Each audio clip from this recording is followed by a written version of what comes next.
So ఇక్కడ మనకి A bar is equal to A X I cap plus A Y J cap plus A Z K cap ఇలా మనకి ఒక vector.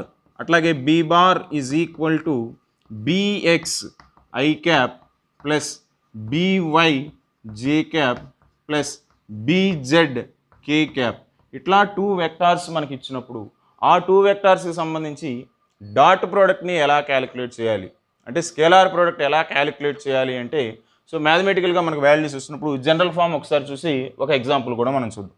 So ఇక్కడ A bar dot B bar calculate చేయాలి, వచ్చేటువంటి answer scalar quantity రావాలి కాబట్టి దాంట్లో వెక్టార్స్ ఉండవు.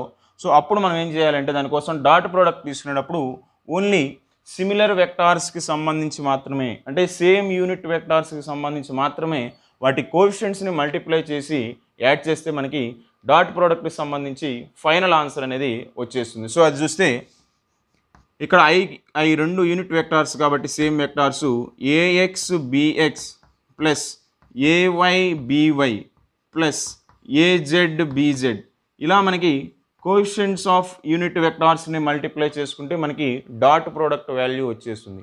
ఎందుకు ఐ మాత్రమే మల్టిప్లై చేసాము, ఐజే కానీ ఐకే కానీ డిఫరెంట్ యూనిట్ వెక్టార్స్కి ఎందుకు మల్టిప్లై చేయము అంటే ఇక్కడ 2 వెక్టార్స్ మల్టిప్లై చేసినప్పుడు కాస్ థీటా అనేటువంటిది రాస్తున్నాం.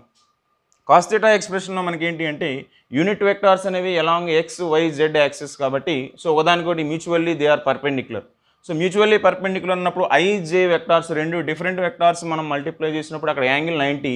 సో కాస్ 90 వాల్యూ 0 అయిపోతుంది కాబట్టి dot product of different unit vectors అనేది 0 అయిపోతుంది. సో అవి మల్టిప్లై చేయాల్సిన అవసరం లేదు, సేమ్ వెక్టార్స్ వాల్యూస్ మల్టిప్లై చేస్తే మనకి ఆన్సర్ వచ్చేస్తుంది. సో ఫర్ ఎగ్జాంపుల్ ఒకటి మనం కానీ చూస్తే A bar is equal to 2i cap plus 3j cap minus 3k cap.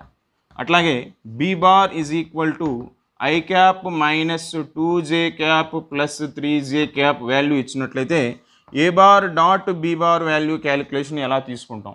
So A bar dot B bar multiply చేయాలని చెప్పి యూనిట్ వెక్టార్స్ కోఎఫిషియెంట్స్ ఇక్కడ 2 × 1 కాబట్టి 2, 3 × -2 అంటే -6 అవుతుంది. ఇక్కడ -3 × +3 కాబట్టి -9 అవుతుంది. 2 - 6 - 9 అంటే 2 - 15, 2 - 15 అంటే ఆన్సర్ వచ్చేసరికి -13 అనేటువంటిది డాట్ ప్రోడక్ట్ అవుతుంది. ఇది మనం డాట్ ప్రోడక్ట్ని క్యాలిక్యులేట్ చేసేటువంటి procedure. Next cross product of vectors ఎలా క్యాలిక్యులేట్ చేయాలి అనేది చూద్దాం. సో ఇక్కడ కూడా మనకి 2 వెక్టార్స్ ఇచ్చినప్పుడు వచ్చేటువంటి ఆన్సర్ మనకి వెక్టార్ క్వాంటిటీ రావాలి. సో డైరెక్ట్గా మల్టిప్లై చేయడం కుదరదు. ఇక్కడ మనం తీసుకున్నటువంటి ప్రొసీజరు జాగ్రత్త